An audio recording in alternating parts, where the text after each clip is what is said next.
Mexico, L3.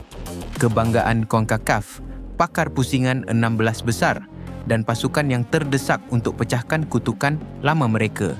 Bermain di rumah sendiri di Guadalajara, mereka mempunyai kelebihan yang tidak ternilai. Korea Selatan, Taeguk Warriors.